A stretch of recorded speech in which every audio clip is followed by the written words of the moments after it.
जय हिंद, नमस्कार। मैं अंबर जैदी स्वागत करती हूँ आप सबका एक बार फिर से हमारे आज के कार्यक्रम में। और आप सब जानते हैं कि अलास्का में रशिया और अमेरिका की मीटिंग हुई, यानी कि सामने थे पुतिन और ट्रंप। और ये जगह, तारीख और काफ़ी सारी चीज़ें बड़ी अहम हो जाती हैं इस मीटिंग के लिए। लेकिन सबसे बड़ा सवाल ये है कि जो सिचुएशन बनी हुई है अभी जियोपॉलिटिकल, ख़ास तौर से भारत के लिए। भारत की अगर बात करें तो रशिया के साथ हमारा बड़ा पुराना एक भरोसे वाला रिश्ता है, लेकिन अमेरिका के साथ जिस तरह से जो अमेरिका की उम्मीदें हैं भारत को लेकर कि भारत रशिया से तेल ना खरीदे, भारत को जिस तरह से वो प्रेशराइज़ करने की कोशिश कर रहे हैं, तो भारत के ऊपर जो उम्मीदें अमेरिका की हैं वो, प्लस चाइना के साथ जो हमारी हॉस्टिलिटी है वो। क्योंकि अब अगर रशिया और अगर अमेरिका की हालात बेहतर भी हो जाते हैं, तो क्या जो सिचुएशन है वो कितनी बदल पाएगी और जो भारत के लिए चैलेंजेस हैं वो कितने बड़े होंगे, या फिर रास्ता बेहतर होगा? इस पूरे मामले को डिटेल में समझेंगे। जो अलास्का के बाद आगे भारत के लिए किस तरह के चैलेंजेस होंगे या फिर रास्ता आसान होगा? बात करने के लिए हमारे साथ मौजूद हैं हमारे आज के खास मेहमान गिरिधर मामले जी। बहुत-बहुत स्वागत है आपका। नमस्कार, जय हिंद। अंबर जी नमस्ते। आपको, आपके दर्शकों सबको मेरा प्रणाम, नमस्कार। जय श्री राम, हर हर महादेव, जय श्री कृष्ण। जय श्री कृष्ण। आज जन्माष्टमी भी है, तो सभी को बहुत-बहुत शुभकामनाएँ।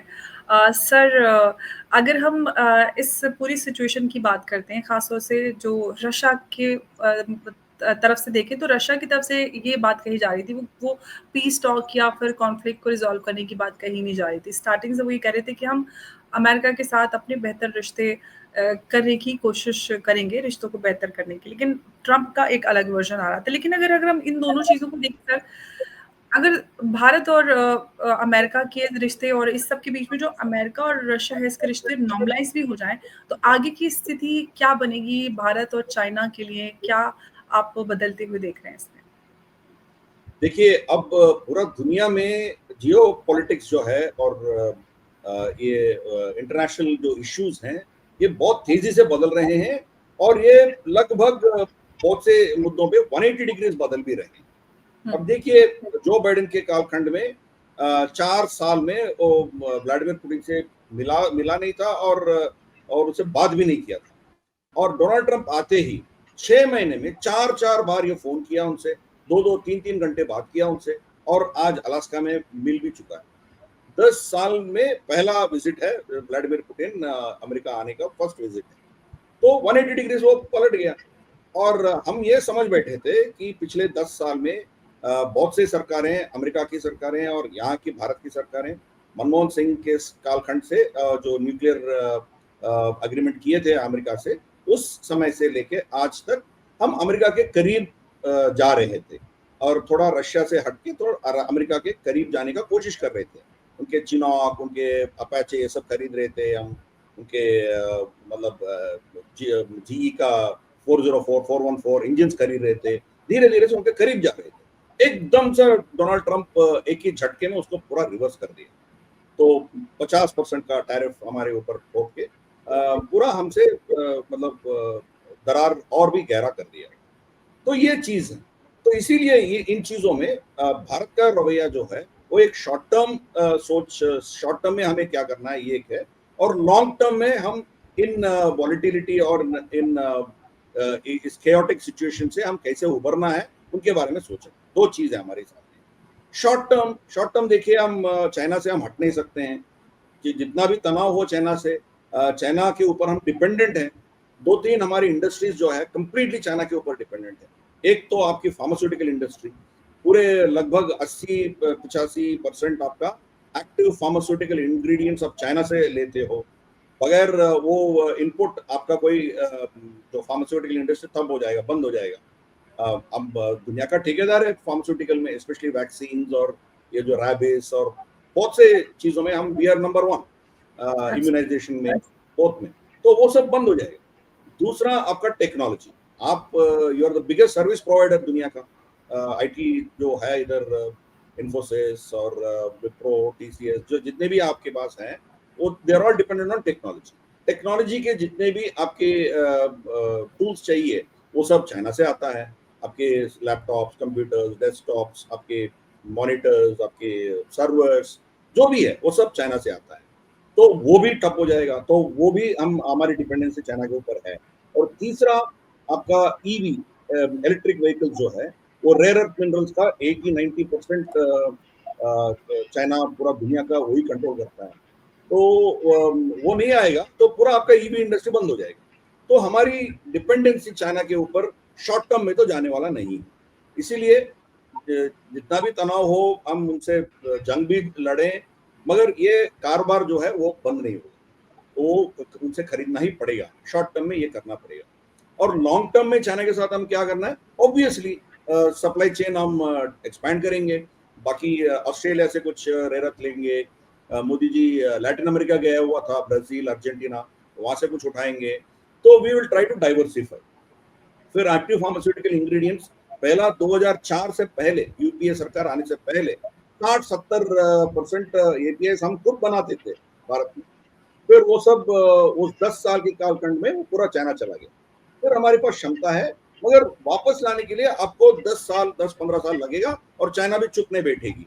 यहाँ आप जो भी करोगे उसको खत्म करने का कोई कोशिश करेगी। तो वो चीज है, लॉन्ग टर्म हम एपीआई भी भारत में लाने का कोशिश करना है। रेयर अर्थ मिनरल्स का ऑल्टरनेट्स ढूंढना पड़ेगा आपको। और जो टेक्नोलॉजी के जो आईटी के जो जितने भी है वो ऑल्टरनेट्स ढूंढना पड़ेगा। शायद ताइवान हो या पता नहीं, या आप खुद आपके देश में कुछ बनाना हो। तो ये एक लॉन्ग टर्म। आते हैं अमेरिका के ऊपर। अमेरिका के करीब जाने का जो हमारी जो परंपरा थी वो अब हमें एक रियलिटी चेक हो गया। अभी उनके ऊपर हमारी जो ट्रस्ट थी वो ट्रस्ट खत्म हो गया, भरोसा उड़ गया। अब एक्चुअली कोई भी आएगा उधर, चाहे वो डेमोक्रेट पार्टी हो या रिपब्लिकन हो, वो ट्रांसैक्शनली रहते हैं। भारत के साथ रिश्ता कोई दोस्ती की रिश्ता तो है नहीं है। इवन जो उनके करीबी दोस्त थे कनाडा, उनके साथ क्या हो रहा है हम देख ही रहे हैं। मेक्सिको के साथ क्या हो रहा है, यूरोपियन यूनियन के साथ क्या हो रहा है, जापान, कोरिया, उनके जो अपने अलाइज हैं उनको कैसे ट्रीट किया जा रहा है वो हम देख ही रहे हैं। तो हम तो बहुत दूर की बात है हमारी। तो ये चीज जो है हमें इस्तेमाल करने का कोशिश अमेरिका कर रहा है। अभी भी जो टैरिफ डाला है 25% ज्यादा, 25% तो पहला टैरिफ डाला है, उसके ऊपर जो 25% पेनल्टी डाला है हमारे ऊपर, वो रशिया को धमकाने के लिए डाला है। मतलब हमें इस्तेमाल किया गया, वो तो अभी लागू ही नहीं है। 21 अगस्त को लागू होगा और ऑलरेडी ट्रंप ने बयान दे दिया कि मैं देखता हूँ उसको करना है नहीं करना है, मैं सोचूंगा करके बोल दिया। तो मतलब ये सब जो है हमें इस्तेमाल किया जा रहा है किसी और के ऊपर दबाव डालने के लिए, चाइना के ऊपर दबाव डालने के लिए। चाइना के रिश्ते, उनके ट्रेड डील में ये कहेंगे देखो मैं भारत को नहीं छोड़ा है तो आपको क्यों छोड़ूं। तो ये सब चीज जो है हम वी आर बीइंग यूज्ड। तो ये चीज है। तो फिर हमने एक्चुअली ट्रेड डील उनके स्कॉट बेसेंट और उनके टीम से हम ऑलरेडी ट्रेड डील हम फाइनलाइज भी कर चुके थे, और वो बस डोनाल्ड ट्रंप के टेबल पे चला गया। फिर वो नया डिमांड्स शुरू कर दिया उसके ऊपर, तो वो पीछे चला गया। तो वी वर वेरी रीजनेबल, बहुत सी चीज उनको कंसेशन में हमने दे दिया, फिर भी वो तो फिर प्रेशर के नाते वो खारिज कर दिया। इसीलिए अमेरिका के साथ भी हम अब डिफरेंट एंगल से सोचना शुरू करेंगे और उनके ऊपर भरोसा उड़ जाएगा। अब अमेरिका का मतलब यहाँ इंडो पैसिफिक में अमेरिका का एक पार्टनर चाहिए, रिलायबल पार्टनर चाहिए। बगैर पार्टनर का अमेरिका खुद चाइना से निपट नहीं सकती। वो काम भारत कर रहा था, आपने देखा होगा। हमने आसियान के साथ हम मिलिट्री एक्सरसाइजेस, नेवल एक्सरसाइजेस कर रहे थे। हमारे शिप्स वहां जाते हैं। फिलीपाइंस को हमने कुछ दिया है, पपुआ न्यू गिनी को हमने सिक्योरिटी प्रोवाइड करने की कोशिश किया है, आईएनएस किरपान हमने वियतनाम को दिया है। मतलब यहाँ भारत एक ऐसी रोल अदा कर रही थी जिससे अमेरिका को थोड़ा सुकून मिला। अब मान लीजिए कि भारत यहाँ से हट जाएगी तो अमेरिका के ऊपर इतना दबाव आएगा कि वो टिक नहीं पाएंगे, उनको झेल नहीं पाएगा, क्योंकि अमेरिका का कैपेसिटी भी घट रहा है। तो ये चीज है। तो नाउ वी विल डिसाइड, ये इनके गेम, इनके खेल में हम फंसेंगे नहीं। हमारी खुद का जो है हम करेंगे, हमारी रिश्ता अलग से रखेंगे। हम आसियान, इंडियन ओशन रीजन, यहाँ इंडिपेंडेंट ऑफ अमेरिका हम जो करना है करेंगे। क्वाड समिट इस साल होने को है। मेरे ख्याल से ये ट्रंप के रवैया ऐसे रहेगा शायद वो क्वाड समिट भी ना हो, ये भी हो सकता है, हम वी कैन रिजेक्ट इट, या ऑनलाइन करेंगे, फिर वहाँ ट्रम्प वॉशिंगटन बैठो, यहाँ से हम ऑनलाइन करेंगे, ऐसा भी हो सकता है। तो let us see what happens. But essentially ये जो अमेरिकन लेड क्वाड और अमेरिकन लेड जो इंडो पैसिफिक अलायंस, उसमें से भारत अपना काम करेगा और we will not be part of American agenda, ये तो तय है। फिर आते हैं रशिया। रशिया के ऊपर भी हमारी डिपेंडेंस धीरे धीरे से घटती जा रही है। तो हमने उनके एसयू के नेक्स्ट वर्जन्स पे नहीं गए थे, हम रफाइल खरीदा था, तो धीरे धीरे से रशिया से भी हम हट रहे हैं। जब मोदी जी आए थे लगभग 75% हमारी डिफेंस प्रोक्योरमेंट रशिया से था। तो अब उसमें बहुत सी चीज भारत ने बनाना शुरू कर दिया आत्मनिर्भर भारत के चलते हुए, और युद्ध के जो स्ट्रैटेजीज हैं वो बदल चुकी है। अर्मेनिया अजरबैजान की जो दोनों के बीच में जो जंग हुई थी अगोर्नो काराबाख के चलते हुए, उसमें ड्रोन्स की क्या क्षमता है सब पूरा दुनिया देख चुकी है। तो उसके बाद हमने जब हम पूरा दुनिया को देखते हैं, तो टर्की, ईरान, इजराइल और यूएस, ये चार शक्तियां थे जो ड्रोन की शक्ति थे। वो ड्रोन का जो मोनोपोली, इनके पास बहुत टेक्नोलॉजी थी, दे वर वेरी एडवांस्ड। चाइना भी थी, मगर चाइना इतना नहीं थी। China will catch up, immediately copy कर देगी। भारत कहीं नहीं था जब गलवान हुआ था, हम ड्रोन टेक्नोलॉजी में कहीं नहीं थे। अब स्टोरी कट करेंगे, 5 साल के अंदर अंदर हमारी ऑपरेशन सिंदूर में हमारी होम ग्रोन टेक्नोलॉजीज, हमारी home grown drone, swarm drones और एंटी ड्रोन सिस्टम्स, ये काम आए। मगर 5 साल में हम जितना कर पाए उतना ही कर पाए, बहुत करना बाकी है। हम तो निपटा, हम बस पाकिस्तान को निपटना था हमें, वो 3-4 दिन में उसको वो करना है, हम कर लिया। मान लीजिए लंबा खींचेगा, एक महीना, 2 महीना या 1 साल खींचेगा, जैसे यूक्रेन का चल रहा है या गाजा का चल रहा है, तो हमारे पास क्या उतना क्षमता है? तो वो वीकनेस हमें पता चल गया, हम क्या करना है। टेक्नोलॉजी के ऊपर हम इन्वेस्ट करना है, आत्मनिर्भरता के ऊपर हम इन्वेस्ट करना है, रशिया से डिकोपल होना है। रशिया का तो पुराना टेक्नोलॉजी है, और अमेरिका और नेटो और इनका तो एडवांस टेक्नोलॉजीज हैं। ये तो एडवांस टेक्नोलॉजीज आपको इतना मुफ्त में तो नहीं मिलने वाला नहीं है। और रशिया से जितने भी खरीदोगे आप, वो तो पुरानी टेक्नोलॉजी है। उनका पुरानी टेक्नोलॉजी से वो यूक्रेन में कुछ कर नहीं पा रहा है। उनके पास SU-57 है जो हमें बेचना चाह रहा है, तो F-35 के बदले में। मगर वो SU-57 यूक्रेन में जाने के लिए डर रहा है, यूक्रेन में नहीं जा सकता है, यूक्रेन में जाएगा तो उसको उड़ा देंगे। तो उनके S-400 यहाँ ऑपरेशन सिंदूर में काम आया, मगर उनके थिएटर में, यूक्रेन के जंग में वो काम नहीं आया। वो आराम से, आसानी से वो वोल्गोग्राड और मॉस्को के ऊपर वो अटैक कर पा रहा है। तो इसीलिए भारत इन सब चीजों को देखकर, एक शॉर्ट टर्म स्ट्रेटेजी रहेगा हमारी, एक लॉन्ग टर्म रहेगा। तो शॉर्ट टर्म में हम शायद F-57 खरीद सकते हैं, क्योंकि F-35 तो हम खरीदना नहीं है, हमें अमेरिका के बेवकूफ़ी में फंसना नहीं है हमें। शायद SU-57 खरीद सकते हैं। S-500 जो है वो भी खरीद सकते हैं। एक्चुअली S-400 का भी भारत में S-400 का नाम सुदर्शन चक्र है ऑलरेडी। मोदी जी कल जो अनाउंस किया है, उससे पहले ही आपकी जो S-400 है उसका नाम सुदर्शन चक्र है। आगे आगे 10 साल का जो प्रोजेक्ट मोदी जी ने दिया है, इसमें इंटीग्रेटेड अप्रोच होगा। एक डिफेंस और सिविलियन, आपकी जो डैम्स हैं, जो असीम मुनीर ने बकवास किया ना, टम्पा फ्लोरिडा में जो बकवास किया है, उसके चलते हुए हमारी सिविलियन एसेट्स को भी प्रोटेक्ट करना। जामनगर की बात तो किया है और डैम्स की बात किया है, फिर अमृतसर के गोल्डन टेम्पल के ऊपर भी वो अटैक करने का कोशिश किया था। तो इसीलिए हमारी जो एसेट्स है, इन सबको प्रोटेक्ट करने का हम कोशिश, अभी कोटा राजस्थान में आपकी प्लांट्स हैं, तो उस पर भी अटैक हो सकता है, ज्यादा दूर नहीं है उधर, बॉर्डर से शाहीन फतेह ये सब आ सकते हैं। मगर हमारे पास ये शील्ड बढ़ाना है। और रॉकेट फोर्स का अनाउंस भी किया है पाकिस्तान ने, शहबाज शरीफ ने। जी, रॉकेट फोर्स अनाउंस किया है, वो चाइना का नकल कर रहा है। चाइना के पास ऑलरेडी PLA रॉकेट फोर्स है, मगर PLA रॉकेट फोर्स का क्या हालत है हम देख ही रहे हैं। वहां तो बहुत से रॉकेट्स में पानी भरा हुआ था, फ्यूल नहीं था, इतना करप्शन है उधर चाइना में। इसीलिए उनके टॉप लीडर्स जितने भी कमांडर्स थे, उनको कुछ लोगों को हटाया, कुछ लोगों को मार दिया शी जिनपिंग ने। अब उनके जो रॉकेट फोर्स के चीफ जो है वो नेवल ऑफिसर, भाई नेवी और मिसाइल फोर्स का क्या क्या लेना देना, तो ये चीज है, तो इसीलिए उसका नकल कर रहा है। ठीक है, all the best to Pakistan. हम वो नहीं कर रहे हैं, रॉकेट फोर्स नहीं बना रहे हैं, सुदर्शन चक्र बना रहे हैं। सुदर्शन चक्र से इंटीग्रेटेड अप्रोच, अलग से कोई कमांड नहीं रख रहे हैं। आपकी इंटीग्रेटेड अप्रोच में क्या होगा, सैटेलाइट, एंटी सैटेलाइट टेक्नोलॉजी हमारे पास है।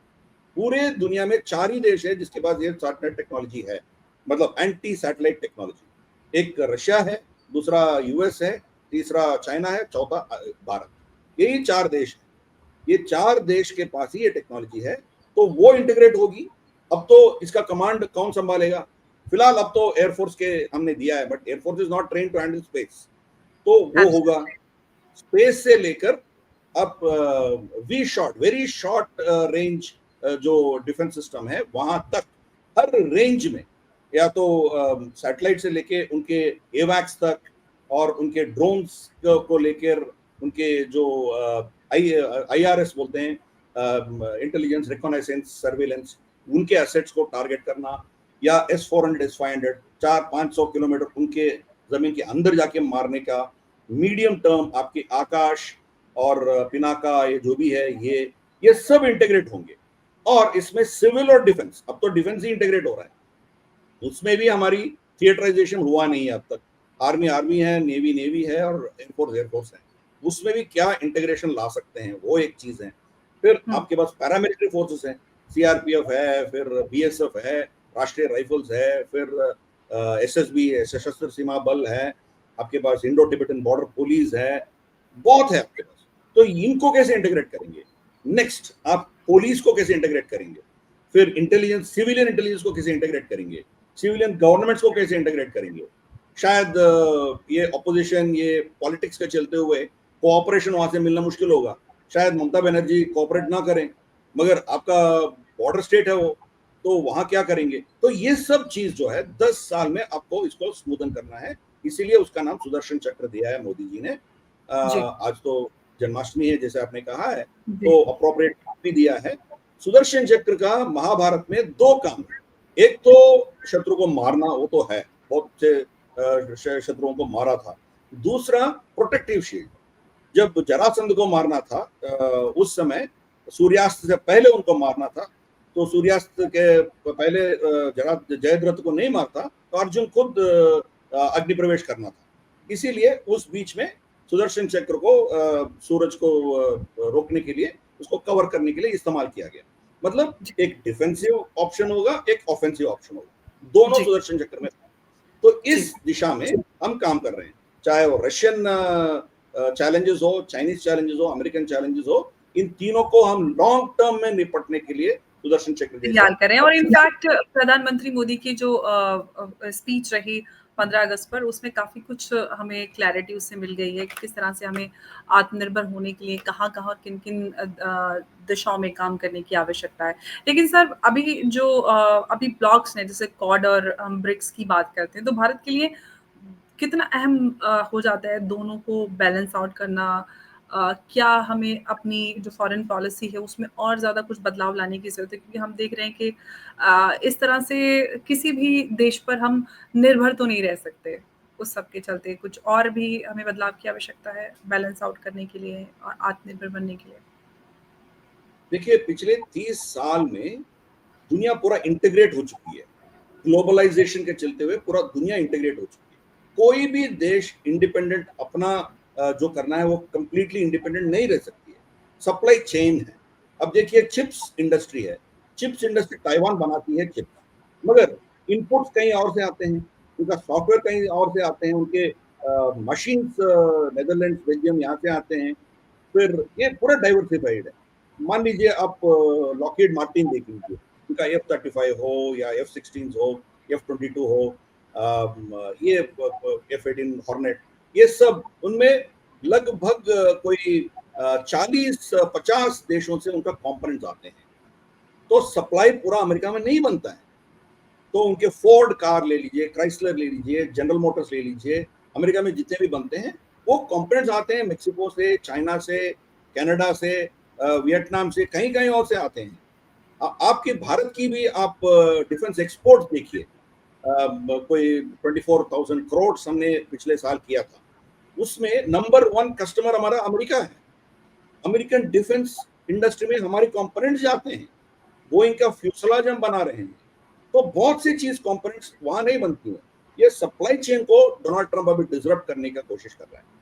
तो क्या होगा, अमेरिका जब ये प्रोटेक्शनिस्ट और ये कंजर्वेट बन जाएगी, पूरा अपना एक दीवार बन के वो अपना अंदर देखना शुरू करेगी, तो ऑब्वियसली दुनिया तो चुप नहीं बैठेगी ना, ऑल्टरनेट देखेगी। अभी क्वाड बना इसलिए कि चाइना को कंट्रोल करने के, और ये कोई मिलिट्री अलायंस नहीं था। चाइना का जो सप्लाई चेन का धमकी हो सकता है फ्यूचर में, उसको निपटने के लिए क्वाड बनी है। मतलब जैसे अब हो रहा है, मान लीजिए कि रेयर मिनरल्स बंद कर दिया, तो क्वाड उसका ऑल्टरनेट देखेगी। तो ये चीज है। फिर उनके ऊपर जो भी चीज जैसे टेक्नोलॉजी के ऊपर चाइना के ऊपर डिपेंडेंट है, तो शायद क्वाड कुछ और उसका निकालेगा। तो ये चीज है। एंड अनऑफिशियली ये 4 मिलिट्री एक्सरसाइज भी कर रहे थे। तो ये चीज है। तो अब अमेरिका कुछ और सोचेगी तो ठीक है भाई, आप अपना सोचो, हम कुछ और सोचेंगे। तो ये तो लूजली कनेक्टेड एक ऑर्गेनाइजेशन है ना, इसका कोई लीगैलिटी जैसे यूनाइटेड नेशंस जैसा तो है नहीं है। फिर ऑलरेडी इसमें दरार पहले भी था। ऑस्ट्रेलिया का जो लेफ्ट विंग का प्राइम मिनिस्टर था पहले, एक 4-5 साल पहले, वो क्वाड से हट गया था, चाइना के गोद में जाकर बैठ गया था। फिर कोविड आने के बाद फिर अलग से सोचना शुरू किया ऑस्ट्रेलिया। ऑस्ट्रेलिया एक बार बाहर चली गई थी, फिर दोबारा आ गई। तो अब डोनाल्ड ट्रंप जाना चाहता है तो ठीक है, वो जो है वो चलेगा, बाकी 2-3 लोग उसको चलाएंगे। Same thing with Shanghai corporation. Shanghai corporation में क्या होता है, जब आप पहलगाम की अटैक, टेररिस्ट अटैक को टेररिस्ट अटैक नहीं मानने के लिए तैयार हो, तो उसका मतलब क्या बनता है, शंघाई कॉर्पोरेशन बनी है एंटी टेररिज्म और यहाँ सिक्योरिटी के लिए बनी है। तो पाकिस्तान को नेम नहीं कर सकते हो आप, क्योंकि वो भी एक मेंबर है उधर। तो एससीओ का क्या मतलब है, ये सब टॉकिंग क्लब होता है, उससे ज्यादा नहीं होता है।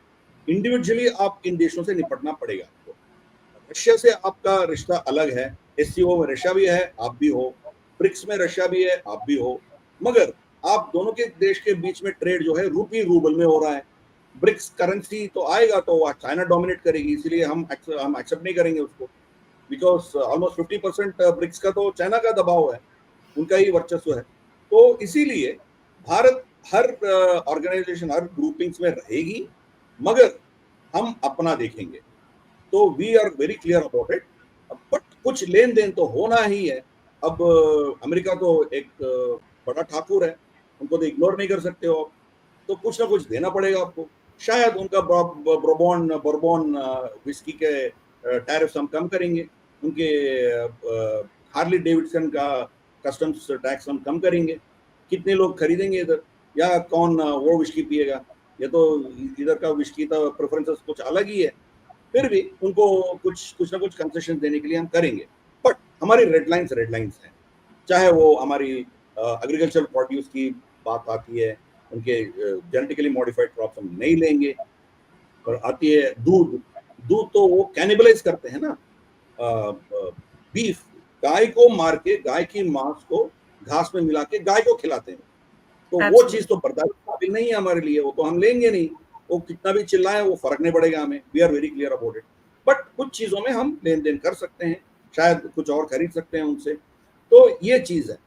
बट लॉन्ग टर्म का सोच अलग होना चाहिए। हम इन लोगों का सोच क्या है, इन लोगों का काम करने का तरीका क्या है, हम जान चुके हैं। इसीलिए एक शॉर्ट टर्म में क्या करना है, मीडियम टर्म में क्या करना है, और लॉन्ग टर्म में क्या करना है, अलग अलग प्लानिंग रखना है। लॉन्ग टर्म तो क्लियर है, जो कल मोदी जी ने भाषण में बोला था, आत्मनिर्भरता हम बढ़ाएंगे। आत्मनिर्भरता का ये मतलब नहीं है कि 100% भारत में करेंगे, वो नहीं हो सकता, क्योंकि जैसे मैंने कहा ग्लोबलाइजेशन के चलते हुए आप डिपेंडेंट हो, you cannot completely ignore. But आपकी जो क्रिटिकल एरियाज हैं, वो उसमें आपका निर्भरता आपके जो है वो रहेगा। अब देख लीजिए ब्रह्मोस जब ये जॉइंट वेंचर हुआ था रशिया के साथ, लगभग 90% रशिया से आ रहा था कंपोनेंट, यहाँ बस असेंबल करके स्क्रू नट बोल्ट फिट करके हम कर रहे थे। अब 75% भारत में बन रहा है, बाकी 20-25% जो भी है, because it is joint venture, Russia से लेना पड़ रहा है। ऐसा नहीं है कि वो हम यहाँ नहीं बना सकते, तो ये रहेगा। अब वो टेक्नोलॉजी हम ऑब्जॉर्व कर दिया, हम समझ गए, हमारे साइंटिस्ट हमने अलग से हमारी खुद का जो हाइपरसोनिक मिसाइल है हम बना रहे हैं। तो ब्रह्मोस से भी बहुत खतरनाक मिसाइल हम बना रहे हैं, बट ब्रह्मोस तो है। तो एक एग्जांपल दिया आपको। सिमिलरली चाइना से कंप्लीटली आप डिकपल नहीं कर सकते हो, चाइना से कुछ चीजें लेना पड़ेगा, मगर जो आपको क्रिटिकल एरियाज हैं वो चाइना के ऊपर डिपेंडेंसी आप कम करोगे। यहाँ ड्रोन कुछ भी नहीं बन रहा था पहले, गलवान से पहले।